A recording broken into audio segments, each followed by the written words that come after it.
निधाय हृदि विश्वेशं विधाय गुरुवंदनम बालानां सुखबोधाय क्रियते तर्क संग्रह। সো আমরা লক্ষণ প্রকরণম এখন দেখছি। তাতে গুণের লক্ষণ এখনো আমরা শুরু করিনি। আমরা আরম্ভ করেছিলাম দ্রব্যের লক্ষণ দিয়ে, কিছুটা এখনো বাকি আছে, কারণ নখানি দ্রব্য আছে, তাদের লক্ষণগুলো পুরোটা বলতে হয়। এবার এই কথাটা আসছে, আমি আকাশের কথা আমরা কিছুটা বলেছি, কিন্তু তাহলেও যেটা প্রয়োজন হচ্ছে সেটা হচ্ছে এই বাক্যটির উপরে মনঃসংযোগ করে বিচার করা। সর্বমূর্ত দ্রব্য সংযোগী এর তাৎপর্য কি, এই বিষয়ে কিছুটা বলা দরকার আছে। সংযোগ বলে যে শব্দটি আসছে, কন্ট্যাক্ট, এর একটা বিশদ চর্চা গ্রন্থে পরে করা আছে।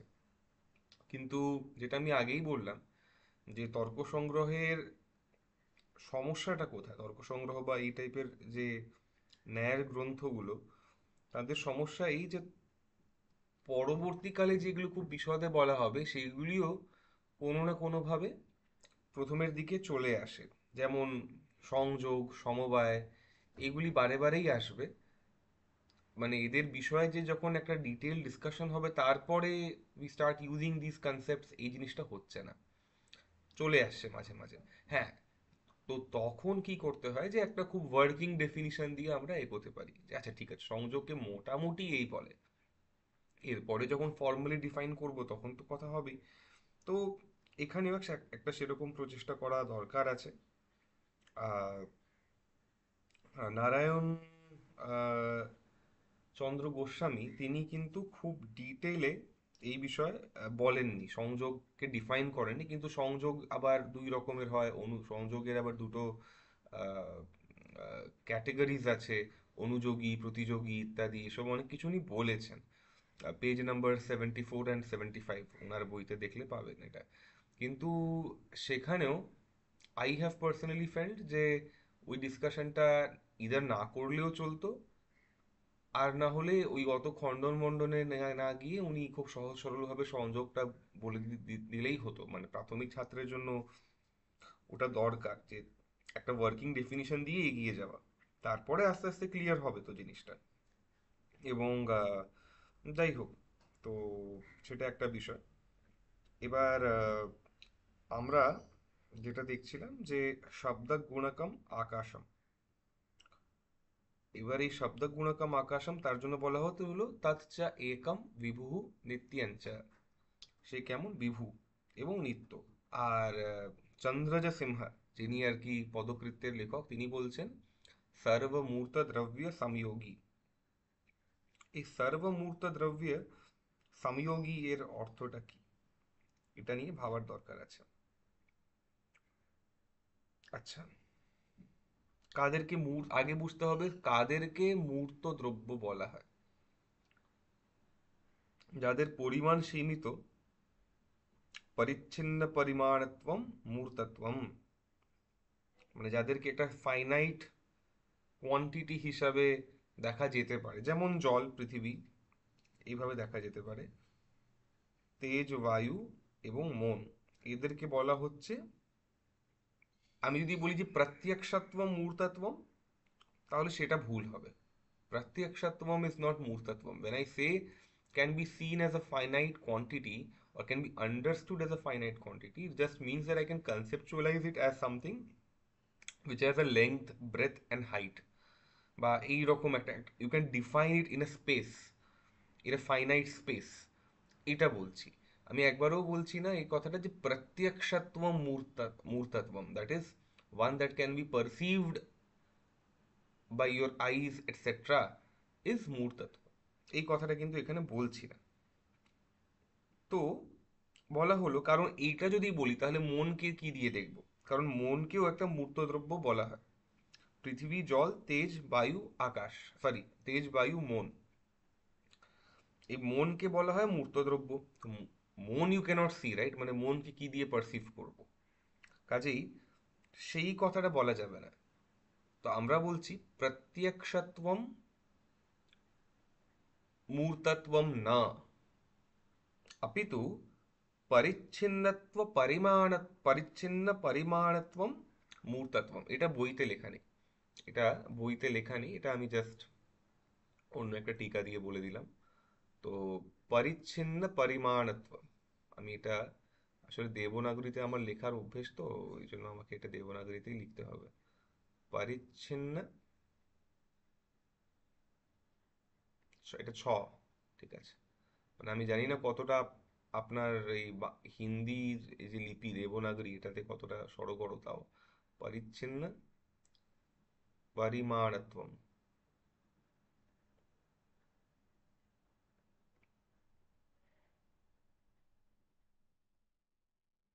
পরিমাণত্বম, হুম,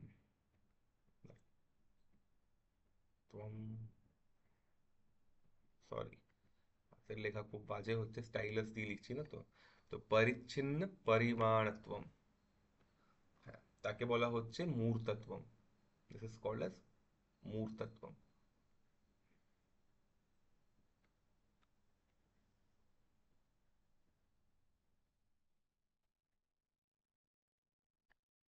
হুম, এবার মূর্ত দ্রব্য সংযোগী, তো যে, যার একটা মূর্ত দ্রব্যের সঙ্গে সংযোগ আছে। আচ্ছা, এর মানে কি?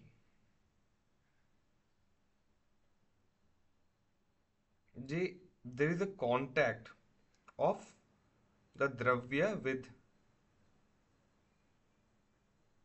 akasha in some sense or the other। যেমন সংযোগের একটা এক্সাম্পল হচ্ছে হাতের উপরে বই, বইয়ের উপরে হাত। There's a contact happening, right? So in the same sense, all of these five dravyas, the murta dravyas, have some contact with akasha। তার মধ্যে দিয়ে তাহলে এটা একটা জিনিস বোঝা যাচ্ছে যে মন, this again has something to do with how we study consciousness today। আমরা যখন মন বলি, how do modern studies on consciousness look at মন as? One is, it is just a manifestation or a collective activity of the neurons or the overall body with the neurons। কিছু একটা এরকম করে বলা যেতে পারে, মানে some physical phenomena basically। This is one thing। The other is, no, it's something more subtler, but whatever it may be, আমরা কিন্তু মনের সঙ্গে কোনোবারই এই কথাটা বলছি না যে whether it can be seen or it cannot be seen, number one. Consciousness স্টাডিতেও এই জিনিস নিয়ে এখন চর্চা হয় না যে ক্যান মন be seen, is mind something that can be perceived? No, but is mind a physical object?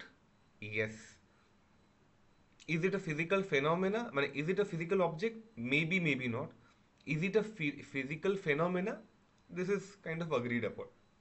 যারা মন নামক কিছু জিনিসের অস্তিত্ব মানেন না, মানতে নারাজ, তারাও বলবেন যে হ্যাঁ, যদি বলো যে বডিলি রিফ্লেক্সেস গুলো হচ্ছে নিউরন একটা একটা ইয়ে করছে, একটা নিউরন, একটা নিউরাল অ্যাক্টিভিটি হচ্ছে, যে নাকি আমি একটা বাঘকে দেখছি ভয় পাচ্ছি, if you want to call that reaction as mon, আমি তাতে আমার কোনো অসুবিধা নেই, বলো মন, কোনো অসুবিধা নেই।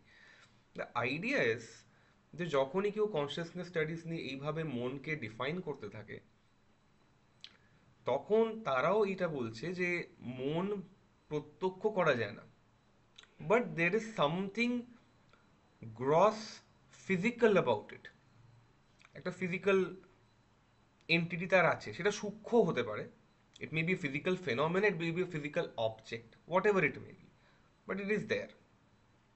কাজেই যদি মন একটা ফিজিক্যাল অবজেক্ট হয়ে থাকে, তাহলে it must have some constituents। If it has constituents, they must be located in time and space। If they are located in space, they have a relationship with akasha। They have a relationship with akasha। আচ্ছা, এই কথাটা বললাম। এবার akasha, the way we understand akasha is very important, মানে কারণ এর উপরে অনেক কিছু নির্ভর করে।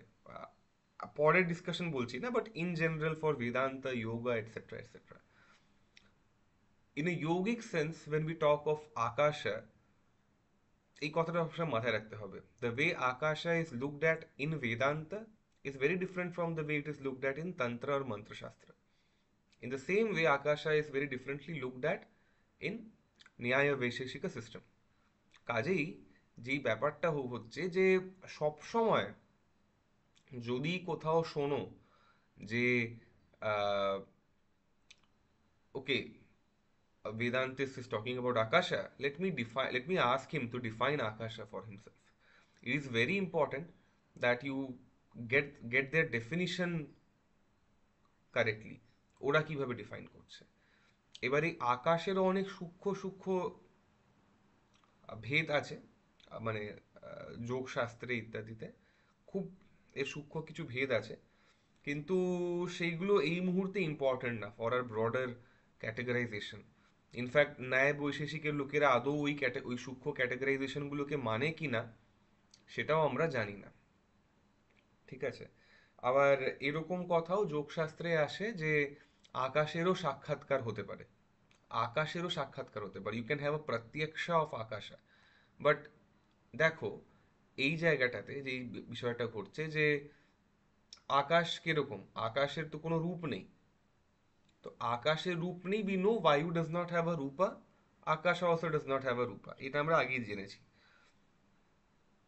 এই যে আকাশের যে রূপ নেই, তাহলে আকাশের সাক্ষাৎকার কি করে হচ্ছে যোগশাস্ত্রে, এই সাক্ষাৎকারের মানেটা তাহলে কি, এই বিষয়গুলি নিয়ে কিন্তু প্রশ্ন থাকতেও পারে, থাকা উচিত, কারণ and as I said, the way they look at Akasha is very different from the way the Nyaya Vaisheshikas have defined Akasha. So এটার উত্তর কোথাও একটা ওই জায়গায় হবে। সো যদি কোথাও দেখো যে যোগে কোথাও এরকম একটা এসেছে যে আকাশের দর্শন হলো ইত্যাদি ইত্যাদি, তাহলে এই কথাটা মনে রাখবে যে they might be defining akasha in a very different way than the Nyaya Vaisheshika people. এটা জাস্ট বলে রাখলাম, মানে এটা না বললেও হতো, বাট হ্যাঁ মানে this is a very important topic in yoga, so just felt like saying this. Anyway, so এই হলো আকাশের ব্যাপার। আচ্ছা, এবার কেন বলা হয় এই আকাশের কথা, আমি একটা ছোট্ট ইয়ের থেকে পড়ছি, একটা টিকা আছে সংস্কৃতে, সেটার থেকে পড়ছি, কিছুটা পড়ে তারপরে আমি এই বিষয়টা শেষ করব। এই আকাশের ইম্পর্টেন্স কোথায়, এই যে বলছিলাম যে বেদান্তে আসে, Vedanta is what, Vedanta is the Upanishad Bhaga of the Vedas, ঠিক আছে। এবার যেই কথাটা, একটা টিকা আছে, আমি টিকাটা পড়ছি কারণ ওটা আপনাদের কাছে ইয়েতে নেই, মানে আপনাদের বইগুলোতে নেই। এই টিকাটার নাম হচ্ছে শ্রীনিবাস মুখোল্লাসিনী টিকা। তো এই টিকাকার গোবিন্দাচার্যজি লিখছেন, ননু আকাশকাল দিগাত্ম মনাংসি নিত্যানি ইতি নৈয়ায়িকানাं মতম, পৃথিবী জল তেজ বায়ু অনিত্যাহ নিত্য অনিত্যাশ্চ। তো নৈয়ায়িকদের মতে কি হচ্ছে যে আকাশ, কাল, দিক, আত্মা এবং মন এরা নিত্য, এবং পৃথিবী, জল, তেজ, বায়ু এইগুলি কি হচ্ছে, এগুলো নিত্য এবং অনিত্য দুটোই। নিত্যা অনিত্যাশ্চ, cha is and, so they are both nitya and anitya. তো কি করে nitya and anitya both, because we have already seen nitya কেমন হবে, কারণ রূপ, অনিত্য হবে কার্য রূপ। We have seen this for some of the panchabhutas, four of them actually. এবার উপনিষদে বলা হয়েছে, এবার এখানে উনি একটা খুব সুন্দর প্রশ্ন করছেন, একটু বেদান্ত এখানে এসেই যাচ্ছে, বলে দিই এটা। परंतु तस्मात् वा एतस्मादात्मन आकाशः सम्भूतः, आकाशात् वायुः, वायोः अग्निः, अग्नेः आपः, अद्भ्यः पृथिवी इत्यादि इत्यादि उपनिषत्सु आकाशस्यापि परमात्मनः सकाशात् उत्पत्तिः कथ्यत इति चेत् उच्यते आकाशवत् सर्वगतश्च नित्यः इत्यादि श्रुतौ आकाशस्यापि सर्वगतत्वेन नित्यत्वेन च परमात्मोपमानत्वेन वर्णनात् नित्यत्वम् अपि व्यावहारिकं पारमार्थिकं च इति बोद्धव्यम्। বলবার বক্তব্য কি? উপনিষদে বলা আছে তসমাৎ বা, এই পরমাত্মার থেকেই, এ তসমাৎ আত্মনঃ আকাশঃ সম্ভূতঃ, ওই পরমাত্মার থেকেই আকাশের সৃষ্টি হয়েছে। আকাশ থেকে বায়ু, বায়ুর থেকে অগ্নি, অগ্নির থেকে জল, জল থেকে পৃথিবী। এই জন্য আকাশকে তাহলে কি বলা হচ্ছে? উৎপত্তিশীল, তার মানে বলা হলো। কিন্তু এখানে লেখা আছে কি? এখানে লেখা আছে তচ্চৈকম বিভু নিত্যম চ। We know nityam is what? That which is unborn. তো তাহলে কি করে সঙ্গতি করব? তো এর জন্য বলা হলো, এর জন্য যিনি টিকাকার, শ্রীনিবাস মুখোল্লাসিনী টিকাকার, তিনি ভারী সুন্দর একটা কথা বলছেন। তিনি বলছেন आकाशवत् सर्वगतश्च नित्यः इत्यादि श्रुतौ आकाशस्यापि सर्वगतत्वेन नित्यत्वेन च परमात्म उपमानत्वेन वर्णनात् नित्यत्वम् अपि व्यावहारिकं पारमार्थिकं च इति बोद्धव्यम्। তো উপনিষদে এই পরমাত্মাকে আকাশের মতোই বলা হয়েছে নিত্য এবং সর্বগত। সর্বগত বলতে এই সব জায়গায় অ্যাভেলেবল, স্পেস ইজ এভরিওয়্যার। এটা দিয়ে কি জানা যাচ্ছে? যে আকাশের নিত্যত্ব যে আছে তাকে কিভাবে বুঝতে হবে?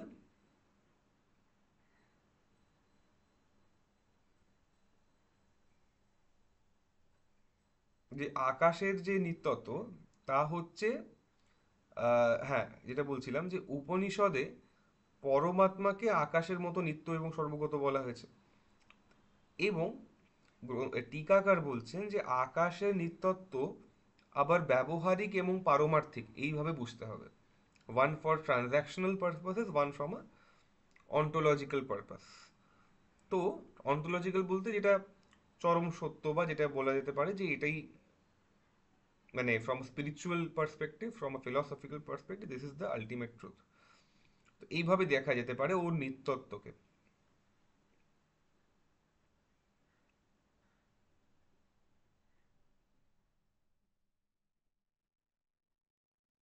তো বলবার বক্তব্য কি, যে পারমার্থিক তাহলে এই হচ্ছে যে চিত, অচিত এবং ঈশ্বর।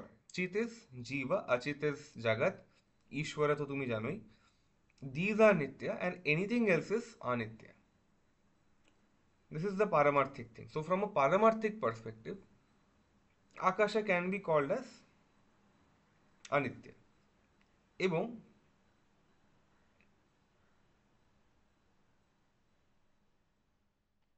ব্যবহারিকটা কি হচ্ছে? যে পৃথিবী, জল, তেজ, বায়ুর পরমাণু, আকাশ, কাল, দিক, আত্মা, মন, এগুলি সবই নিত্য, আর বাকি সব অনিত্য। তো আকাশের নিত্যত্ব ব্যবহারিক, পারমার্থিক নয়। সো বেসিক্যালি কি হচ্ছে, jagat gets created from, when you look at it from the perspective of, and এই বাই দ্য ওয়ে এই কথাটা এখানে বলে রাখি, এই জায়গাটা খুব বোঝা দরকার যে এই যে টিকাকার যিনি এটা লিখছেন, তিনি কিছুটা কিন্তু নিজের বিশ্বাসও এখানে মিশিয়েছেন। কেন বলছি এই কথাটা? কারণ Govindacharyaji who wrote this comment is a Shri Vaishnava, বিশিষ্টাদ্বৈতবাদী। বিশিষ্টাদ্বৈতবাদীরা কি বলে যে there are three categories in this world: চিত, অচিত, ঈশ্বরা। কি বললাম? চিত, অচিত, ঈশ্বরা। এবার ওদের মতে whenever something is created from the creation perspective, হ্যাঁ অবশ্যই ঈশ্বর থেকে সব সৃষ্টি হলো, সৃষ্টি হয়ে সব ঈশ্বরেই লয় হবে। So from that perspective it is true that Akasha was created and will get destroyed from a Paramarthika perspective. But if you just look at this idea as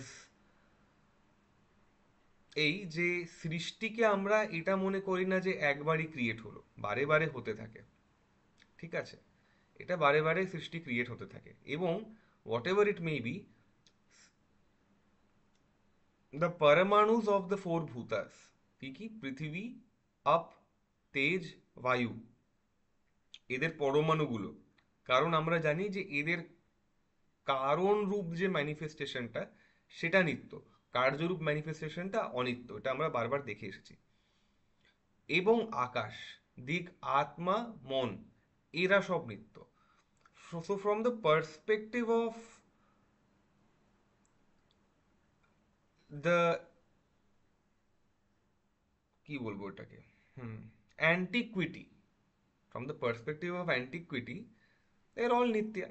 সেইভাবে বলতে অসুবিধা নেই যে দে আর অল নিত্যা, যে হ্যাঁ প্রথম থেকেই আছে, ওই in that sense they are nitya. But these were essentially created by Ishvara, created from Ishvara. তো এই যে বিশ্বাসটা বা এই যে ক্লেমটা উনি করছেন এই টিকাতে, দিস ইজ কামিং ফ্রম বিশিষ্টাদ্বৈত। অদ্বৈতবাদী হলে হয়তো একটু হয়তো অন্যরকম করতো। In fact probably a good tika is that which does not add its own colors to the ব্যাখ্যা। উনি এখানে করেছেন, আমি কিছুটা পড়ে দিলাম, কিন্তু ideally he shouldn't have added that line, কারণ এটা তো ন্যায় বৈশেষিক তো এইভাবে বলছেন না, হি ইজ অ্যাডিং আ বিশিষ্টাদ্বৈত colour to Nyaya Vaisheshika. Anyway, so যাই হোক, এবার আমরা চলে আসি अतीतादि व्यवहार हेतु कालः स च एकः विभुः नित्यश्च पदकृत्य। अतीत इति, अतीत इत्यादि इत्यादिः यः व्यवहारः अतीतो भविष्यन् वर्तमान इत्यात्मकस्तस्यासाधारण असाधारण हेतुः काल इति अर्थः। ननु इदं लक्षणम् आकाशे अतिव्याप्तं व्यवहारस्य शब्दात्मकत्वात् इति चेत् न अत्र हेतुपदेन निमित्तिहेतोः विवक्षितत्वात्, न च एवं कण्ठताल कण्ठतालुवाद्यभिघाते अतिव्याप्तिः इति वाच्यं विभुत्वस्यापि निवेशात्। আমি এগুলো একটা একটা করে ভাঙবো এবার, যে কি বলতে চাইছে এরা। अतीत इति, अतीत इति इज दिस लाइन, अतीतादि व्यवहार हेतु कालः।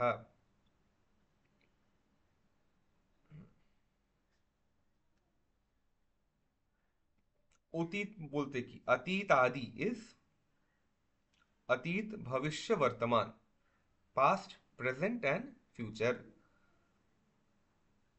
এই যে ব্যবহারের যে অসাধারণ কারণ হয়, অসাধারণ কারণ মানে that without which it is not even possible, তাকে বলা হচ্ছে কাল। যদি বলি যে ব্যবহারের হেতু মাত্র, the one which is the reason of vyavahara is kala, then we do vyavahara, we do our day to day activities even with things like pot,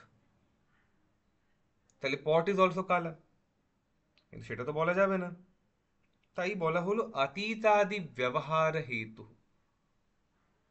যে অতীত ইত্যাদি যে ব্যবহার হয়, আজ কাল পরশু বা গতকাল ইত্যাদি, এই ব্যবহারের যে হেতু বা কারণ হয় তাকে কাল বলবো।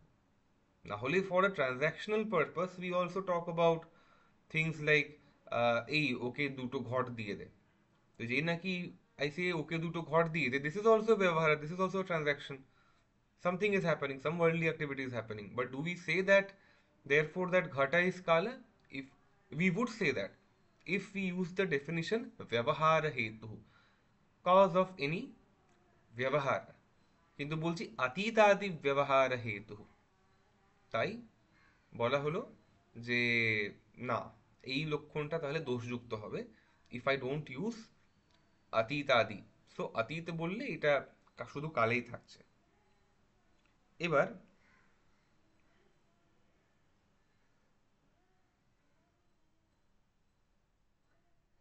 আরেকটা ব্যাপার, সেটা হচ্ছে ননু ইদম লক্ষণম আকাশে অতিব্যাপ্তম ব্যবহার ব্যবহারস্য শব্দাত্মকত্বাৎ ইতি চেত। এটা পূর্ব পক্ষ। An objection is being raised by the Purvapakshi.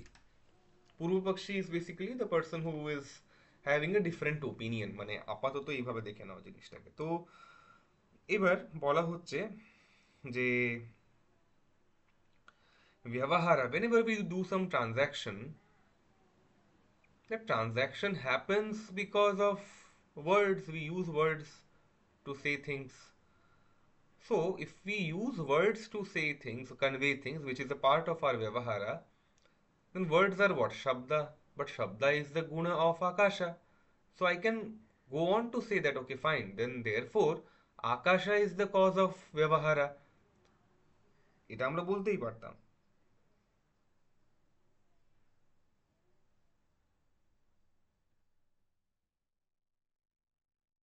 কিন্তু তার জন্য বলা হলো যে না, अत्र हेतुपदेन निमित्त हेतोः विवक्षितत्वात्। কি বলছে? যে না, you do not have to take, এই অবজেকশনটা ঠিক নয়। কেন? কারণ হেতু যে বলা হলো ব্যবহার হেতু, হেতু হিয়ার ডিনোটস দ্য নিমিত্ত কারণ। What is the nimitta karana? Nimitta karana is the agent, the active agent behind the work. একটা হচ্ছে অ্যাক্টিভ এজেন্ট বলতে কিভাবে বলছি, একটা হচ্ছে নিমিত্ত কারণ, একটা হয় উপাদান কারণ। হোয়াট ইজ উপাদান কারণ? If I am creating a pot, if I am creating a pot, the clay of the pot is upadana karana. The potter is the nimitta karana.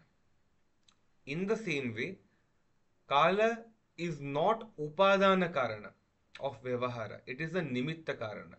But when I do Vyavahara, Akasha is the upadana karana.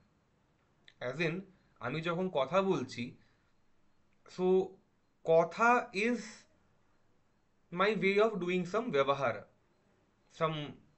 some activity. Now, Kotha itself is Shabda. Shabda is the guna of Akasha. So ultimately, Akasha gets involved here as a upadana karan. Akasher upadane আমি ব্যবহারটা করছি. If there is no Akasha, this ব্যবহারা would not have been possible. Taking classes, doing videos, etc. এগুলো হতো না তখন। তো Akasha works as a raw material for this ব্যবহারা। তো এই জায়গাটাতে একটা পার্থক্য আছে। এটা এখানে বলা হলো না। এই এই জায়গাগুলোতে অনেক প্রশ্ন থাকতে পারে যে না, এটা আমরা কি করে মানবো। এবার ব্যাপারটা হচ্ছে এই সমস্যাটা হবে বারে বারে তর্ক সংগ্রহে। There are things which might look counterintuitive to you, they also look counterintuitive to me in some sense, যে হ্যাঁ আরে কালকেও তো আমি এরকম ভাবে বলতেই পারি। তো ওখানে আমরা জাস্ট মেনে নিই যে আচ্ছা ঠিক আছে। So this is because this is not my opinion, this is the opinion of the Naiyayika. আর বারে বারে আমরা দেখব, যেমন টিকাতেই দেখছি তো, পদকৃত্যে যে যখন টিকা আসছে, পদকৃত্যকার কি বলছেন যে ওকে ফাইন,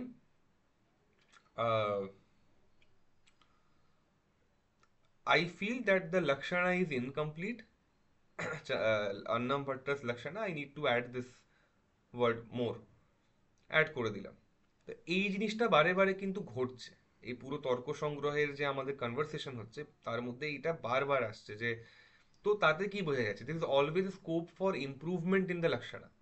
তো যদি কারো মনে হয় যে না, এই বিষয়ে যদি হেতুকে বলা হচ্ছে কাল, অ্যান্ড কাল ইজ জাস্ট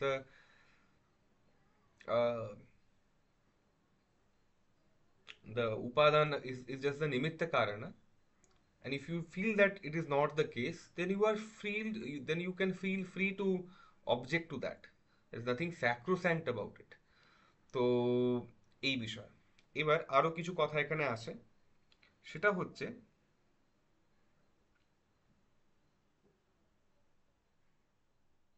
যে न च एवं कंठतालु वाद्य वाद्य कंठतालु आदि अभिघाते अतिव्याप्ति इति वाच्यम।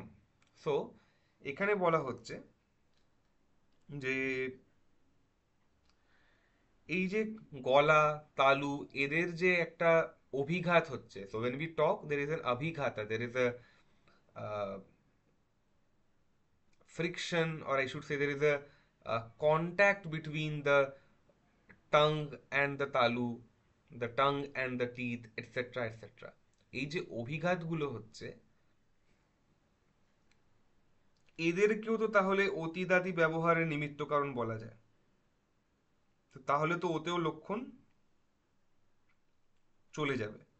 তো দে আর সেইং দ্যাট ফাইন, তুমি আকাশকে নিতে চাও না, দ্যাটস কুল, কিন্তু এই যে আমি ব্যবহার করছি অতীত ইত্যাদি, কাল ছিল, পরশু ছিল, so over there the fact that I'm moving my tongue, the tongue is getting connected with the talu, etc., etc., or the teeth, এই যে পুরো ব্যাপারটা ঘটছে, so this contacts or these organs themselves, rather বলা উচিত যে এই যে কন্ট্যাক্ট গুলো তৈরি হচ্ছে বিভিন্ন ছোট ছোট অর্গানস এর মধ্যে, যা দিয়ে আমি কথা বলছি and I'm conducting my transactions, then can I call them as the nimitta karana? তখন বলছে না না না, ওটা বলা যাবে না। কেন? विभुत्वस्य अपि निवेशात्, विभु is that which is unlimited, not limited in space. So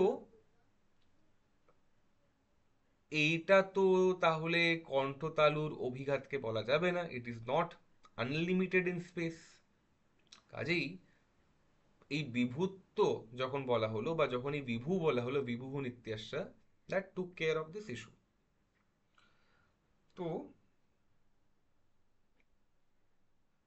কালের তাহলে লক্ষণ কি বলবো, এটা লিখে নিতেও পারেন, কিন্তু আমি জাস্ট বলে রাখছি একবার, রেকর্ডিং এ শুনলেও হবে। विभुत्वे सति अतीतादि व्यवहारस्य निमित्त कारणत्वम कालत्वम, যে বিভু হয়ে অতীত ইত্যাদি ব্যবহারের এফিশিয়েন্ট কজ হয় বা নিমিত্ত কারণ হয়, তাকে কাল বলা হচ্ছে, নিমিত্ত কারণত্ব। So it is not the raw material of kala, of these vyavahara. Raw material is akasha, that we agree on. It is the efficient cause, not the material cause. Efficient bolte it functions like the kumbhakara. So কালের কোনো র material নেই, যেমন একটা র material হচ্ছে শব্দ, is basically being used for আর ব্যবহারা। শব্দ ইজ দ্য গুণ অফ আকাশা, সো বেসিক্যালি আকাশের গুণ, তো আকাশ is getting use as raw material. But কালা, ক্যান বি কল কালা অ্যাজ এ র ম্যাটেরিয়াল? কালকে তো র ম্যাটেরিয়াল হিসাবে ইউজ করছি না এখানে, তো কালা ইজ জাস্ট দেয়ার। সো এবার এই একটা বিষয় আসে, এবং ইনফ্যাক্ট কালের উপরে প্রচুর চর্চা হতে পারে, এবং আমি সেটা করব। আগে জাস্ট এই পার্টটা শেষ করে দিই, সেটা হচ্ছে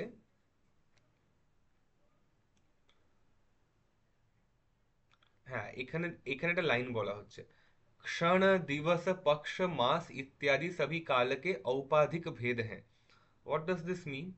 औपाधिक भेद বলতে যেটা বলা হচ্ছে যে kal is getting associated with some limited adjunct. যেমন যদি আমি বলি Saikat, Saikat is a person living in Kolkata, যদি বলি Saikat is Brahmin, then that is unlimited. But the moment I say Shoikot is a person living in Kolkata, he works in so and so company, he lives in so and so area, then I'm limiting you. So basically আমি তখন আহ, এক একটা এরকম ভেদ তৈরি করছি। If I say যে যে যে Saikat the family man is different from Saikat the office going person, তখন কি হচ্ছে, I am just categorising the same entity into different categories. তো যেমন ক্ষণ, ক্ষণ ইজ এ সেকেন্ড মেবি, তারপর divas is day, paksha is a fortnight, and maas is a month. So we are trying to say that Okay, you can categorize the same color into different uh,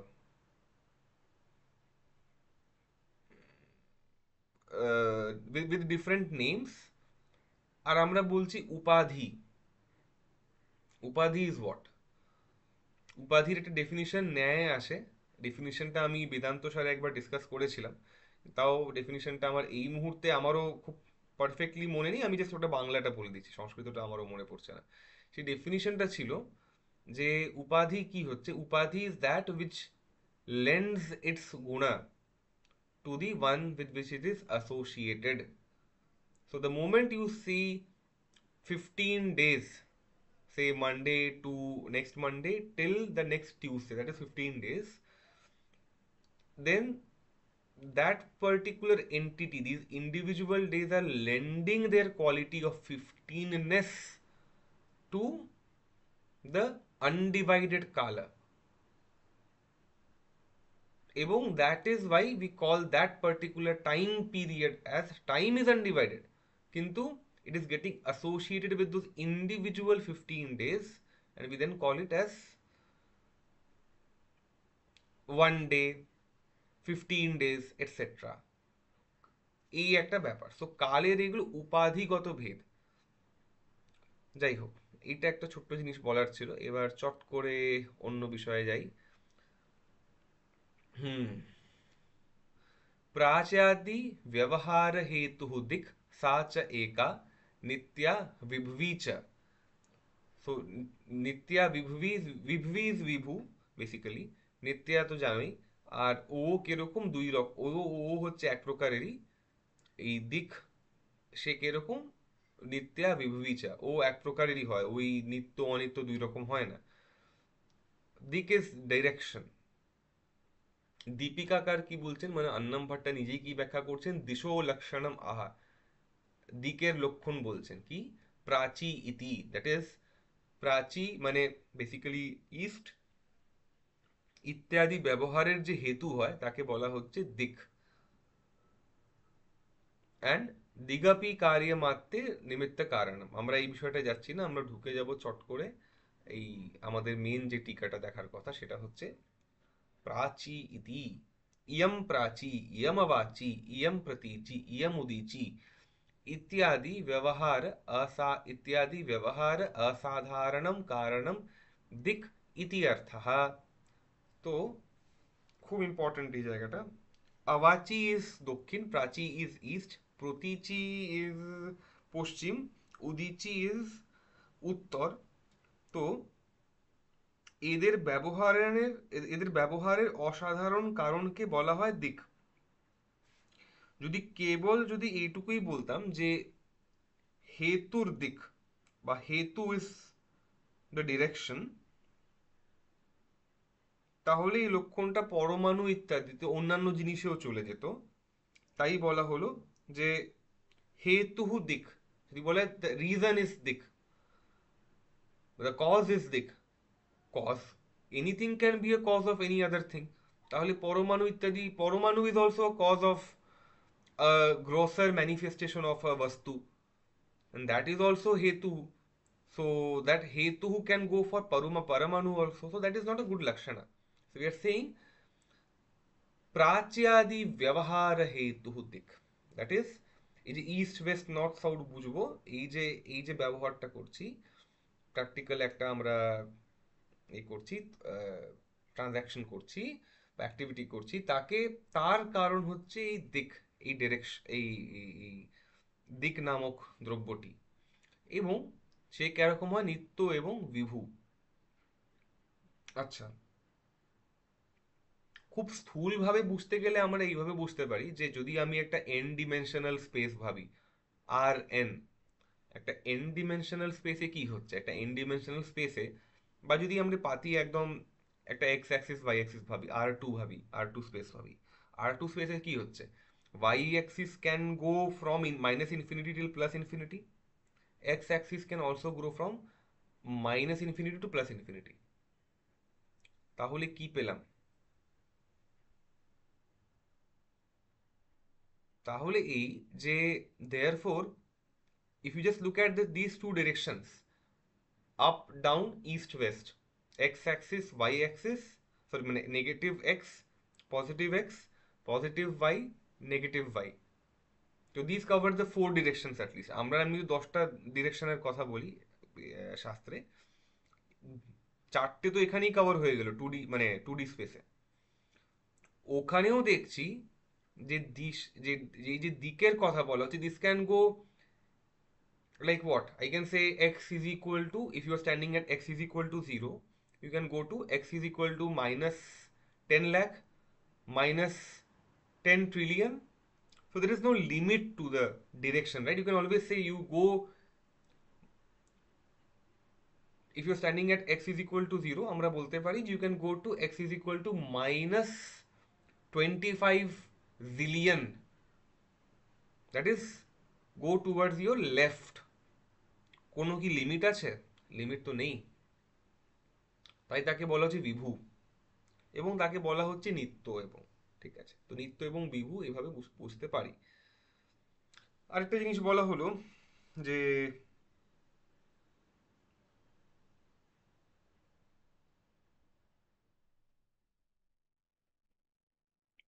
প্রাচ্যাদি ব্যবহার, এইগুলো আমরা আকাশের জন্য বলি। In space also be say, right? আমি এক্ষুনি তো বললাম R2 স্পেস বা R2 প্লেন, যাই হোক। তো স্পেস প্লেন যাই বলি এবার, মানে আর রাদার স্পেস বলা better, R2 space and then RN space.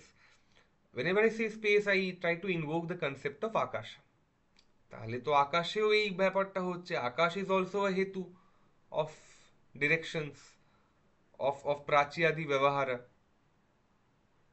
আমি যদি একটা 3D স্পেস নিই, আমি বলছি x is equal to, or rather the position for object A is A 1 2 5, 1 at x is equal to 1, 2 at y is equal to 2 and 5 at z is equal to 5।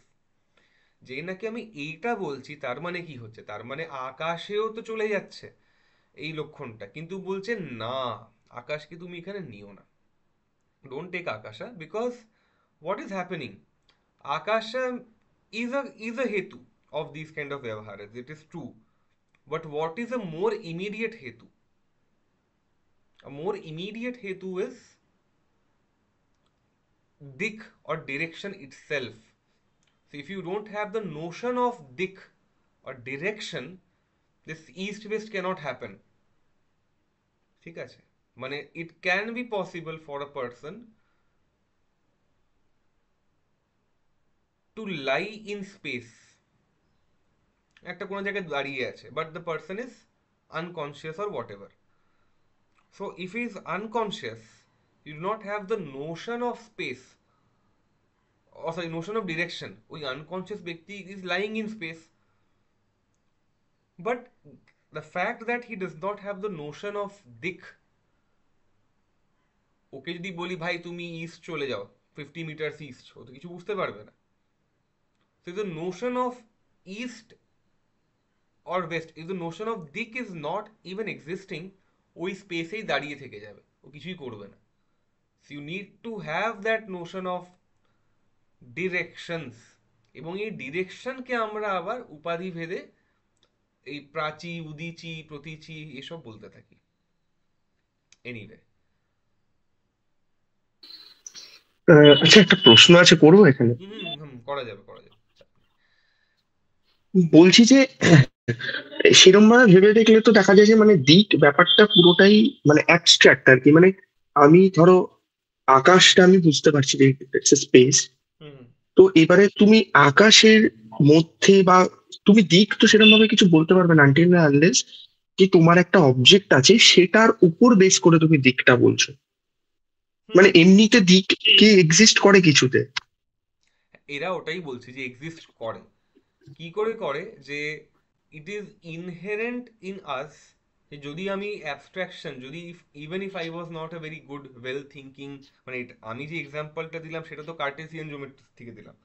কার্টেসিয়ানের হুম, আগের যুগে কি করতো, লোক কি হাঁটাচলা করতো না? বা যখন প্রথম যে মানুষ সেটাই। ছিল বা প্রথম যে পশু হুম। ছিল, সেও এইটুকু বুঝতো যে আমাকে এই ওই পশুটা ওখানে আছে, আর আমাকে ছুটে যেতে হবে সেই পশুর কাছে, যাতে আমি ওই পশুটাকে মেরে খাই।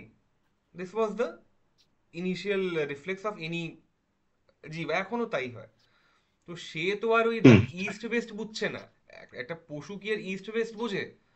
যে এত ডিগ্রি ইস্ট এত ডিগ্রি ওয়েস্ট ল্যাট লং তো কিছু বুঝছে না। But hmm instinctively, that jiva knows that I have to rush towards a certain direction to get the prey. ঠিক আছে? তো in that sense, the sense of direction exists in us. তাকে কি নাম দিলাম, তাকে কিভাবে ফর্মালাইজ করলাম, একটা আর স্পেসে একরকম ভাবে ফর্মালাইজ করলাম, একটা R4 স্পেসে একরকম ভাবে বললাম, একটা R3 স্পেসে একরকম বললাম, that is up to us. But it is certainly true যে যে এই কনসেপ্টটা ইনহেরেন্টলি আছে আমাদের মধ্যে। না হলে and it exists in multiple forms. মানে আমি একটা এক্সাম্পল এখানে এটাই দিতে পারি যে আমি জানি না আপনারা এটা নিয়ে কাজ করেন কিনা অফিসে, but you might have seen statistical modellers in offices talking about regression, goodness of fit. Hmm what is this goodness of fit? Goodness of fit is basically একটা কোঅর্ডিনেট, একটা আমি লাইন এঁকেছি which is y is equal to mx plus c, if I just look at it as that, or maybe y is equal to beta times x plus epsilon. If this is my regression line, I'm saying that the points in these lines should be at a very small distance compared to the actual observations. That is called as a line of best fit. Now you can define line of, হুম মানে basically আমি ওখানে এই দিকটাকেই balance করছি। How should I align my line? Now, there are multiple ways in which you can do this. Correct, কিন্তু এটা তো relatively করছো তুমি, তাই তো? হুম হুম, এটা তো মানে তুমি যদি রিলেটিভলি দেখে করছি, থাকো। অবশ্যই হ্যাঁ, অবশ্যই, কিন্তু even when I'm doing it relatively, I do have that sense যে আমাকে কোন দিকে ঝোকাতে হবে লাইনটাকে বেস্ট ফিট পাওয়ার জন্য, ট্রু ট্রু তাই না? ট্রু। তো that inherent sense of a movement, এই দিকে যেতে হবে ওই দিকে যেতে হবে, দ্যাট ইজ হোয়াট ইজ দিক, and that exists for, understood. Hmm hmm. হ্যাঁ, that exists for kind of every sentient being. তো তো যাই হোক, এবার এই বিষয়টা এবার শেষ করি। আহ, জ্ঞানাধিকরণম আত্মা স দ্বিবিধ জীবাত্মা পরমাত্মা চেতি। তো দুই রকম হয় জ্ঞানের অধিকরণ, the locus of knowledge is atma or जीवात्मा, or rather atma, and it is of two types, जीवात्मा and paramatma. तत्र ईश्वरः সর্বজ্ঞ পরমাত্মা এক এব। সো ঈশ্বর কেমন হচ্ছে? ঈশ্বর হচ্ছে সর্বজ্ঞ, সব জানেন, এবং হি ইজ অনলি ওয়ান।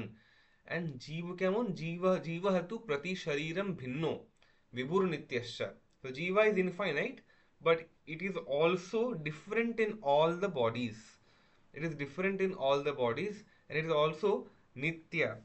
এই দুটো কথা এখানে বলা হলো। সো বলবার বক্তব্যটা কি? আত্মা নিরূপণ করার জন্য এটা বলা হচ্ছে যে জ্ঞানাধিকরণম আত্মা, the one in which jnana resides with samavaya sambandha. So we know that samavaya sambandha is a nitya sambandha. That is, যেমন মানুষের মধ্যে মনুষ্যত্ব রূপ জাতি থাকবে, ঠিক সেইভাবে আত্মার মধ্যেও এই জ্ঞান রূপ বা এই জ্ঞানটা সবসময় থাকবে। So it is always there, it always exists with atma. So knowledge, এবার এখানে বলার নলেজ বলতে কি? নলেজ বলতে এখানে কনসিয়াসনেস, কনসিয়াসনেস বলা হচ্ছে। নলেজ বলতে এখানে knowledge of physics chemistry maths না, কনসিয়াসনেস। আচ্ছা, আত্মা আবার দুই রকম হয়, জীবাত্মা এবং পরমাত্মা। জীবকে কিভাবে ডিফাইন করা হয়? জীবের এখানে ডেফিনিশন দেওয়া হয়নি সেইভাবে, কিন্তু আমাদের দীপিকাকার দিচ্ছেন একটা ডেফিনিশন। দীপিকাকার ডেফিনিশন দিচ্ছেন, সুখাদি আশ্রয়ত্বম জীব লক্ষণম। সুখের যে আশ্রয়, তা সুখ দুঃখের যে আশ্রয়, তাকে বলা হচ্ছে জীব।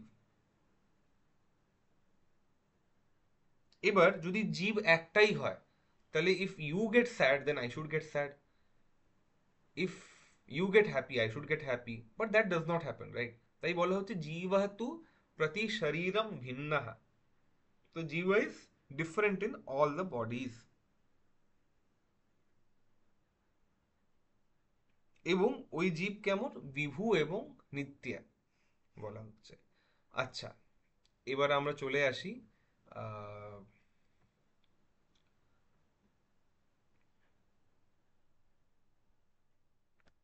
অধিকরণ। অধিকরণম ইজ দ্য বেসিস।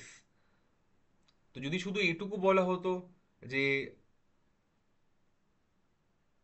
অধিকরণম আত্মা, তাহলে ভুল হতো। কেন? ইফ আই জাস্ট সে অধিকরণম আত্মা, it would mean the locus or the basis is atma, but the basis of keeping the pot is also prithvi, bhutala. So should I call bhutala as atma? No. Therefore it is being said that jnana, jnanasya adhikaranam atma. So এই একটা অতিব্যাপ্তি দূর করা হলো। কালাদি বার, হ্যাঁ, কালাদি বারণায় সমবায়েন ইতি अपि দেয়ম ঈশ্বর ইতি। সো কি বলা হচ্ছে? কাল ইত্যাদিকে, ইত্যাদিতে যদি অতিব্যাপ্তি দোষ হয়ে যায়, এই যে লক্ষণটা যদি চলে যায়, তাকে দূর করার জন্য কি করতে হবে? সমবায় শব্দটি ব্যবহার করতে হবে।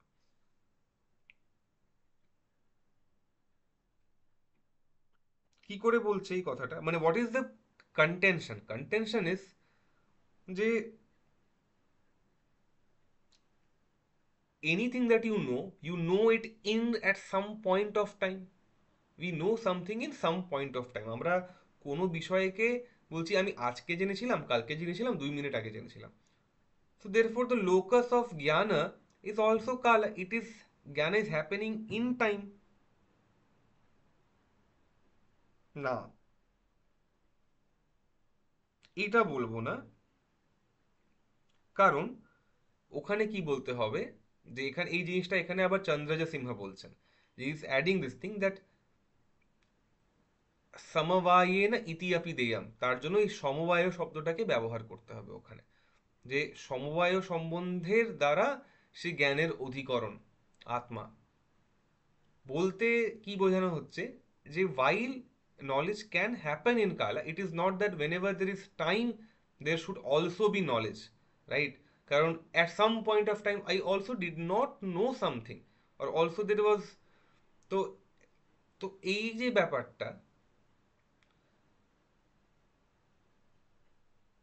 এইটাকে বোঝানোর জন্য বলা হচ্ছে যে নলেজ, নলেজ বলতে এখানে অ্যাওয়ারনেস অর কনসিয়াসনেস,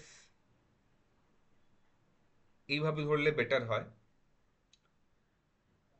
বা এইভাবেও ধরতে পারি যে হ্যাঁ knowledge, but if you need knowledge, if you just take it as knowledge, knowledge of something, some X Y Z, এইভাবে যদি ধরি, so that knowledge should happen only in a conscious being, only a because if there is knowledge then there should be a knower. And what we are saying is that there is a inherent relationship between or knowledge and the knower, that is the samavaya sambandha. কালের সঙ্গে এই inherent রিলেশনশিপটা নেই। At some point of time, মানে এটা কেউ বলতে পারবে না যে যে kal cannot exist without knowledge. You can't separate kal from knowledge. It can certainly be. Knowledge happens in time, that's true. But can Kala survive without knowledge? Yes, not a problem. So, সেই জন্য বলা হচ্ছে যে but can Manushya survive without Manushyatva? No. In the same way, Atma and Jnana are related via Samavaya Sambandha, and Atma and Samavaya Sambandha are আত্মা and জ্ঞান আর therefore related. মানে ওইটাকে বলার জন্য বলা হলো যে ঠিক আছে, তাহলে আমরা বলবো যে আহ, কাল, কালের সঙ্গে সমবায় সম্বন্ধ নেই, সম্বন্ধ আছে বাট নট সমবায় সম্বন্ধ। So that is one thing. আবার কি বলা হলো? আবার বলা হলো ঈশ্বর ইতি সমবায় সম্বন্ধেন নিত্য জ্ঞানবান ঈশ্বরঃ, যার মধ্যে নিত্য জ্ঞান আছে। There is no point of time when the Ishvara does not know anything. So that quality is there in Ishvara with Samavaya Sambandha. If at any point of time it was not there in Ishvara, তাহলে বলবো যে ঈশ্বরেও কিছু দোষ আছে, কিন্তু সেটা নেই, তাই বলা হচ্ছে সমবায় সম্বন্ধেন নিত্য জ্ঞানবান ঈশ্বরः জীব ইতি সুখাদি সমবায়ী কারণম জীব ইতি অর্থः। দ্যাট ইজ জীবকে, জীব is that who is the সমবায়ী কারণ অফ সুখ ইত্যাদি, দ্যাট ইজ সুখ দুঃখ জীবের সঙ্গে লেগেই থাকে সব সময়। তো this is the crux of today's discussion. আত্মা বলেছি, মনটাও বলে দিতে পারি, কিন্তু উই আর মানে রানিং শর্ট অফ টাইম, এবং আমাকে একটা চট করে অন্য জিনিসে ঢুকতে হবে কাজে। সো এখানেই আপাতত থামাই, আমরা আত্মা অবধি গেছি, এবার হুম মনটার চর্চা বাকি আছে। তো ওয়ান্স উই ডু মানাস, আমরা এই হুম দ্রব্যের লক্ষণগুলো দেখে নেব, and then we want to move into the guna lakshana. তো আমরা হুম। গুণের দিকে যাব নেক্সট ক্লাস থেকে, and with this we end the discussion. निधाय हृदि विश्वेशं विधाय गुरुवन्दनं बालानां सुखबोधाय क्रियते तर्कसङ्ग्रहः।